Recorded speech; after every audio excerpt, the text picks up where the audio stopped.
In this video, we'll describe the Gram-Schmidt algorithm on how to find an orthonormal basis starting from a set of linearly independent vectors. So we will assume that some vector space V is span of the vectors A, B, C, where they're all linearly independent. So these three vectors are linearly independent. And we're going to find three vectors, q1, q2, q3, which are orthonormal, so their length is 1 and they're mutually orthogonal, so that they span the same space. V is also equal to span q1, q2, q3, right? To give you, I will describe this on three vectors, but really the process works on arbitrarily many vectors. I just don't want to have to use notations such as qi, qk, qj. It can be a little confusing at the beginning, but once you understand the process for three vectors, extending to 4 or 5 or 6 or 7 is a very easy step. That is something we would teach a computer to do. We wouldn't actually do it ourselves. Rarely anyone computes these things by hand unless they're doing a linear algebra exam. So lucky you, you're gonna have to apply this algorithm on the test. But beyond that, we use software for these kinds of computations. Okay, now, what is the idea behind the Gram-Schmidt process or the Gram-Schmidt algorithm? Imagine you start with three linearly independent vectors in 3 space, for example. So let's focus on our 3. We have one vector and another vector and somehow another vector. Now assume that these vectors, okay, the way I drew them, they look, this vector looks orthogonal to the first, so let me draw it like that. So I'm assuming that these 3 vectors are linearly independent, but that they are not orthogonal, right? They could be, but I'm assuming they're not. So these will be my vectors A, B, C. And even though I can only draw them in one plane because I'm writing on a flat surface, imagine they are actually spanning all of our 3. The goal that we have is to come up with another system. So having unit vectors or length 1 vectors is not difficult. Just divide by the length, you get unit vectors. The challenging part is how to find 3 other vectors that are going to be mutually orthogonal. The idea behind Gram-Schmidt is the following. I look at the vector B. I know that the vector B has a projection onto A and an error term, a part that is not on A. That error term is actually orthogonal to A. I know that B is the sum of this vector, the projection along A, and this vector, the error term. So if I actually were to paint another picture where I keep A as is, it looks a little longer, so let me change that, maybe like that. So I keep A the same, but then instead of B, what if I were to use this error term? So here is that error term, E, or E sub B, right? Error term with respect to B. Then I can represent B as a linear combination of A and E, right? Because recall that this is just a multiple of A, and this vector is orthogonal, where B is their sum. So I can represent B as a sum of those 2 vectors. So I can represent B as a linear combination of these 2 vectors, right? If I just take that correct multiple and take the sum, here is my B. And I've represented E. I can represent E as a combination of B and the projection. So actually, I see that the space spanned by A and B is the same space that's spanned by A and E. The difference now is that E and A are orthogonal, right? Okay, that's one step. Now, what about C? Well, let me keep C the way it is. I still haven't done anything with it. So here's my vector C. Well, now I know that C projects onto the space generated by or spanned by E and A. So let's think of that space as some plane, right? These two vectors are on a plane, and now C is somehow outside of the plane, but it is not orthogonal to the plane. Well, what I can do is I can look at the projection of C onto E and A, right? And by looking at that projection, so okay, let's say C projects right here. This is the projection of C onto onto the plane generated by E and A. So this will be some C sub some E, sorry, that's a projection. I'm not going to name it anything. It doesn't matter. It's some projection part, whereas this error part is actually going to be normal or orthogonal to the plane. And I will get the exact same basis because you see I can represent n. N will simply be the vector C minus its projection onto the subspace generated by A and EB. So this vector is a linear combination of these two vectors, and similarly C is a linear combination of these two vectors. So I have the same basis. So this idea is always from C, remove its projection onto the subspace generated by E and A. Here, in the first step, so forgetting about C, what we did was to find E, we removed the projection of B onto A from B. So if we remove the projection or the part that they have in common that is not under 90 degrees, we can find these orthogonal projections. So that is the idea of Gram-Schmidt. Remove the projection that is present along the other direction. Okay. So now that I've described the idea, I'm going to write the steps. So from vectors A, B, C, we are going to find vectors capital A, capital B, capital C, which are going to be mutually orthogonal, but they're not necessarily of length 1. And then from there, I'm going to find Q1 as A divided by its norm, Q2 as B divided by its norm, and Q3 as C divided by its norm. So first I'm going to orthogonalize, and then I'm going to normalize. So this first step is orthogonalize, or find another basis which is orthogonal, and then here the second step will be normalize.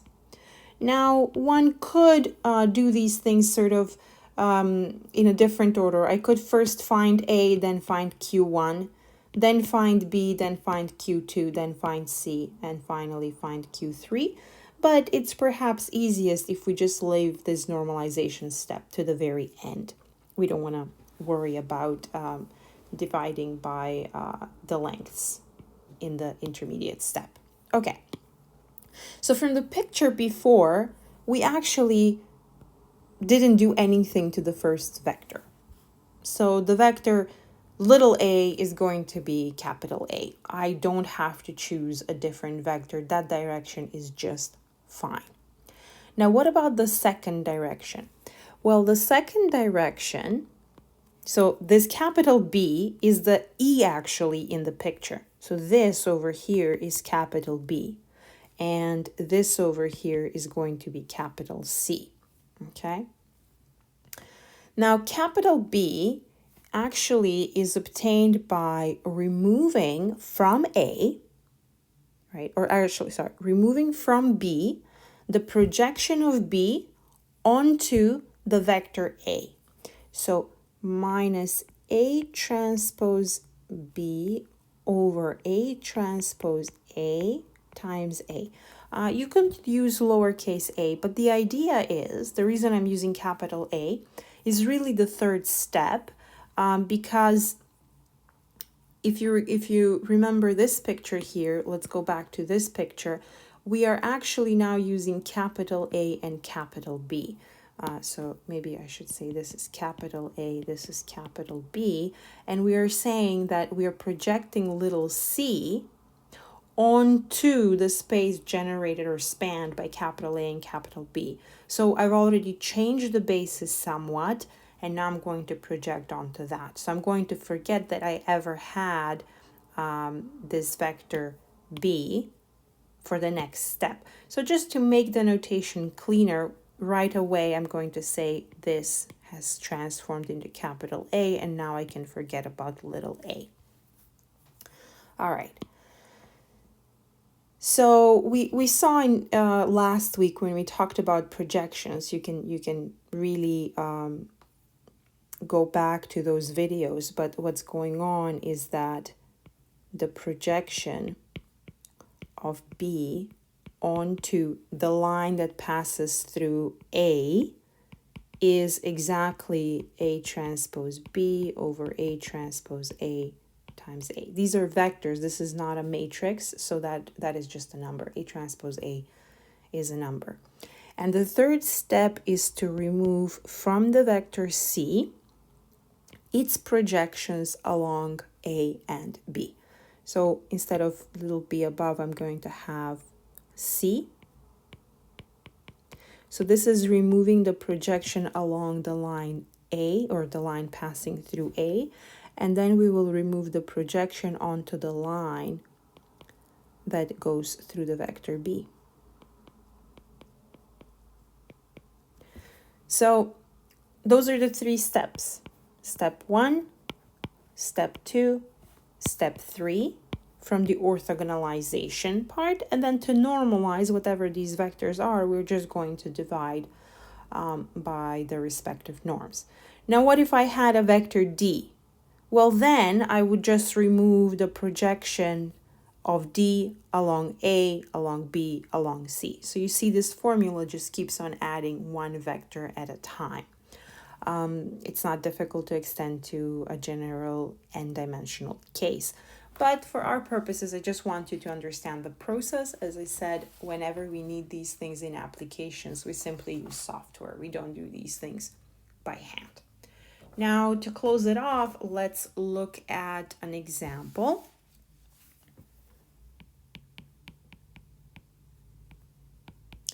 So let's take the vectors A to be 1, -1, 0. The vector B equals 2, 0, -2. And the vector C equals 3, -3, 3. So we're just going to apply the process. Now, capital A is simply A. There is nothing new there. Now, what about, okay, B. B equals B minus A transpose B over A transpose A times A. I'm repeatedly going to need this A transpose A, so I might as well calculate it on the side. So let's see. What is A transpose A? Maybe here. A transpose A is simply the dot product of A with itself. So I get 1 plus 1, which is simply 2. I'm also going to need B transpose B for the step C. So let me write it. It's going to be C minus A transpose C over A transpose A times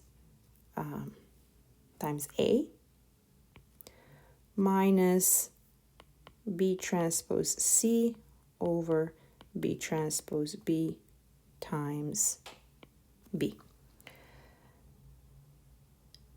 All right, so those are the three formulas, and I'm just going to apply the calculations. So here, I'm going to write the vector b, which is 2, 0, negative 2, minus, what is A transpose B? So I just take the dot product of A transpose of A and B. That is simply 2 divided by 2 multiplied by the vector 1, negative 1, 0. So we see 2 over 2 is just 1. So really, I just need the difference between A and B. I get 2 minus 1 is 1. Then I have 0 plus 1, that's 1 again. And then I have negative 2 minus 0, so I have negative 2. We can check that A and B are orthogonal, and it's really trivial to see that A and B are indeed orthogonal. So A is orthogonal to B, and one could check that. And then for part C, so I have the vector C, which is 3, negative 3, 3, minus A transpose C. So I need the dot product of A and C. So I have 1 times 3 is 3. Then negative 1 times negative 3 is another 3, so I have 6. And then 0 times 3 is just 0, so I have 6 here. Over A transpose A, which is 2, times the vector A, which is 1, negative 1, 0, minus.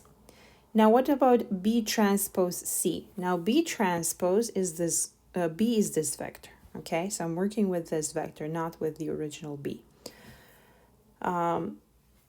So B transpose C, or the dot product between B and C, is 1 times 3, which is 3, minus 1 times 3, which is 0 so far. So 3 minus 3 is 0. And then I have negative 2 times 3, which is negative 6. And then B transpose B. So what is B transpose B? I'll write it over here. It is 1 plus 1 plus 4. So that is just 6. And then I multiply by the vector B, which is 1, 1, negative 2. And I just need to carry out the subtraction. I'm going to take my time because I'm working with 3 vectors. So I have 3 minus, this is equal to 3. This whole part on the right-hand side boils down to plus 1. Okay, so we have 3 minus 3 plus 1. Then we have negative 3 plus 3, and then plus 1. Then we have 3 plus 0 minus 2 equals, so these two cancel out, these two cancel out, 1, 1, 1. So this is the vector C. Is the vector C orthogonal to both A and B? Not difficult to check that it is orthogonal to A, not difficult to check that it is orthogonal to B as well. So you can just check these things if you like. Let me write here now. A is 1, negative 1, 0. B is 1, 1, negative 2. When we write them together, it's much easier to see that they are mutually orthogonal.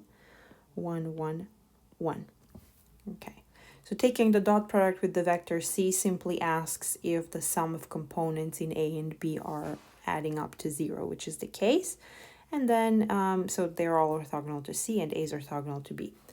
The final step we need to do, so we have an orthogonal here basis, but we don't have an orthonormal basis. To get an orthonormal basis, we just have to divide by the length of each vector. The length of A is root 2. So Q1 is 1 over root 2 times the vector 1, negative 1, 0. Q2 is 1 over root 6 times 1, 1, negative 2. and Q3 is 1 over root 3 times the vector 1, 1, 1. So now the vectors Q1, Q2, Q3 give the same basis, give a basis for the same vector space as the vectors A, B, C. So this is an example of an application of the Gram-Schmidt process to find an orthogonal basis for the space spanned by A, B, C.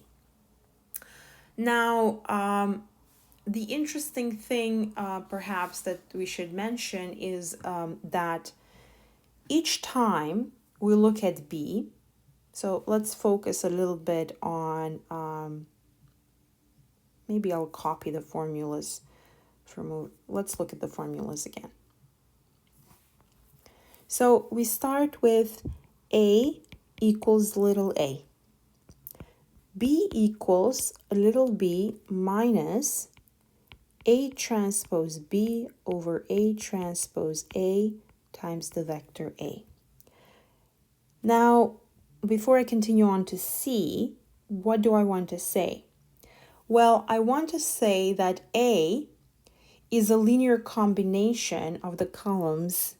So if we start with columns A, B, C and end up with columns A, B, C in some new matrix, what I want to show is that each column here is a linear combination of the columns there.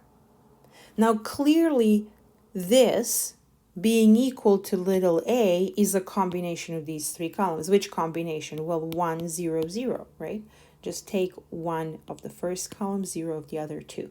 So this column is a combination of these columns. What about B? This is just a number, right? So I actually have that this is B minus some number, C1, for example, and capital A is the same as little a. So I see that this vector is a combination of the first two columns of the original matrix, if I put these columns in a matrix. So this is a combination of these two columns. What about C? C is little c minus A transpose C over A transpose A times A minus B transpose C over B transpose B times B. Okay. What I want you to see is that this expression, although long, is just a number. This is just a scalar term. This over here is also a scalar term. And now I see I'm using C too many times. So let me maybe change this into, I don't know, a K or an alpha or whatever, some number, alpha. Okay. I just want to say it's a scalar. So this is just some number. In other words, I'm saying B is inside the span of little a and little b. Now, what about capital C? So I said this is just a number, and this is just a number. So I can write this as C minus, now alpha is taken, so let me say beta A minus gamma B. So what am I seeing? I'm seeing that capital, now remember, capital A is just little a. So I can write this as little a. Capital B is a combination of little a and little b. So I actually have here a combination of a and b, but not necessarily with beta and gamma. So I could write C minus beta prime A minus gamma prime B. So some different beta and gamma. It doesn't matter. What is the key point? The key point is that C, capital C, is in the span of A, B, C. So it is a linear combination of the columns. Now, so then we can take one more step to go to Q1, Q2, Q3, and the way we did that was divide the first column by some number, divide the second column by some number, divide the third column by some number. So ultimately, we get from ABC to this orthogonal matrix Q1, Q2, Q3 via elementary column operations. So let me write that. We get from A, B, C to Q1, Q2, Q3 via elementary column operations. Now, if you recall, when we did the LU decomposition of a matrix, we did elementary row operations. And elementary row operations gave us the LU decomposition. So they gave us a factorization of a matrix. Well, in this case, getting from one matrix to the other via elementary column operations in this way, where the first column only depends on the first column, then the second depends on the first and second, right? It involves combinations of the first and second column. And then the third column involves combinations of all three columns here. Well, this is given by an upper triangular matrix that must act on the right-hand side. So you get this matrix, A, B, C. You can say you act on it, or you can say if an upper triangular matrix takes us from here to here, then an upper triangular matrix will take us back as well. We tend to factorize the original matrix into Q1, Q2, Q3 times some upper triangular matrix here. So the upper triangular part is non-zero, and under the diagonal we have 0. We will call this matrix R. Why R? Because it acts on the right-hand side. So if we want actions on the columns, we multiply on the right side. If we want actions on the rows, we multiply on the left-hand side.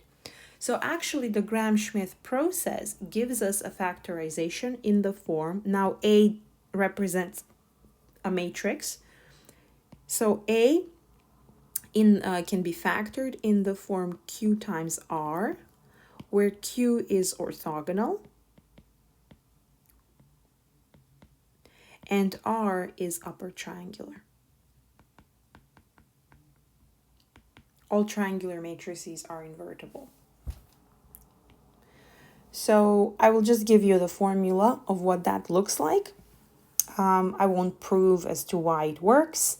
You could carry out the multiplication and check it for yourself, but ultimately this is the factorization. So if you have A, B, C, that equals Q1, Q2, Q3 times, now this is the matrix R over here, this was Q, Q1 transpose A, so a bunch of dot products between the Q's and ABC. So Q1 transpose B, Q1 transpose C, then we have 0, Q2 transpose B, Q2 transpose C, 0, 0, Q3 transpose C. So when you look at the matrix, you look at the first column to see how it affects these columns. So because when you do matrix times column multiplication, this gives you a combination of the columns. So, and that's how you would get the first column here. So matrix times first column gives you first column. Well, this is just some number. Don't worry about what the number is just for the moment. But when you, because of these zeros, it just says that the first column is Q1 times Q1 transpose A. So from here, maybe I'll write these. when you carry out the multiplication, this just says that A equals Q1 times Q1 transpose A because of the zeros. Then when you carry out the multiplication Q times the second column of R, you get B, so that must equal the second column of the original matrix. B equals Q1 transpose B plus Q2 transpose B. And C equals Q1 transpose C plus Q2 transpose C plus Q3 transpose C. Why does this make sense? Well, remember, we start with a basis A, B, C, and end up with a basis Q1, Q2, Q3 of the same space. So this is the same space.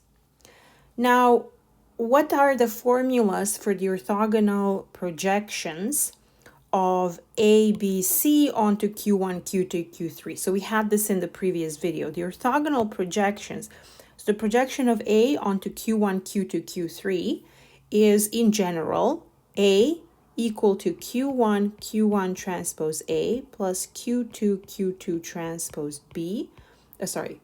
A, not B. Plus Q3 transpose A.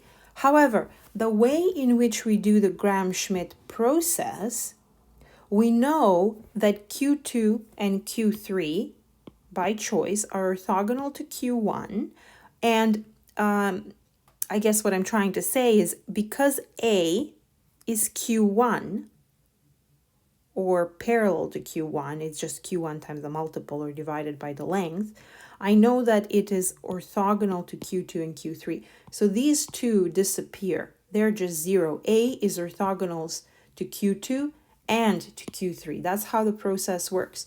So this is just zero. That's why it's not there. When we do B, if we were to add the third component, which is Q3 transpose B, just because of how we choose Q3 to be orthogonal to A and B, we know that this is zero, so it's not in there.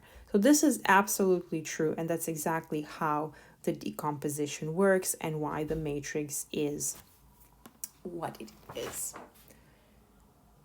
And one final comment that I want to make, just to close it off, we talked about in the previous video about orthogonal projections, right? We compared, so if we had the problem AX equals B, we wanted to look at the corresponding problem of QX equals B. We would like to look at QX equals B, but we don't always get to do that. Sometimes we're given a matrix A.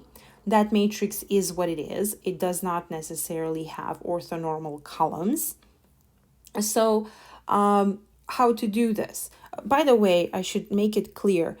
This decomposition of A into Q equals R does not require that A is a square matrix.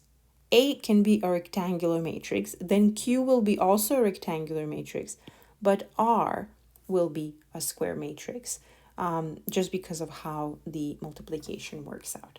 All right, so going back to the original problem of AX equals B, if we have factored A into Q times R, which we can do by the Gram-Schmidt, then we transform the problem into QRX equals B.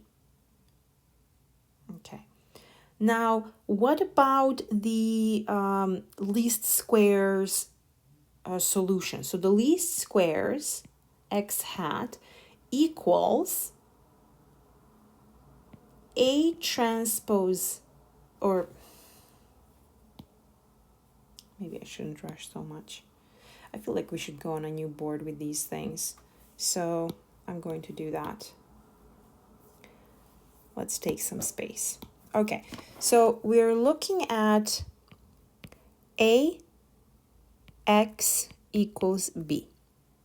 We have decomposed A into a Q times R. Now we want to take advantage of Q and R.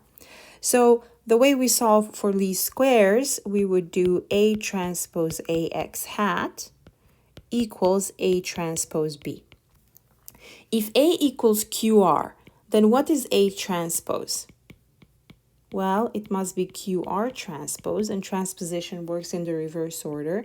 So we have R transpose Q transpose. Okay, that's important.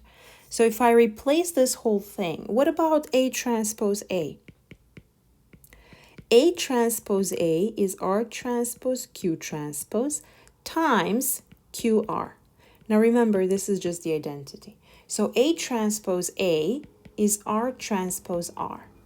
So instead of this system, A transpose AX hat, I actually have R transpose R times X hat equals, instead of A transpose, I'm going to write R transpose Q transpose B. Now, this doesn't look simpler. However, R is invertible. Remember, R is a map between one basis and another. So it has to be an invertible matrix. It's an upper triangular invertible matrix. Therefore, R transpose is invertible. And so I can multiply both sides of this equation by the inverse of R transpose. And if I do that, for the sake of not writing this too many times, this is the identity and this is the identity. So we get Rx hat equals Q transpose B. Now, as I said, R is invertible. So I actually get the formula for X hat to be R inverse Q transpose B. This is a nice formula for the least squares solution.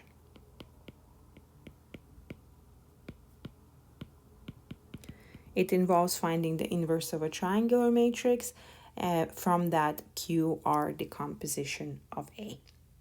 Okay, that is all for today.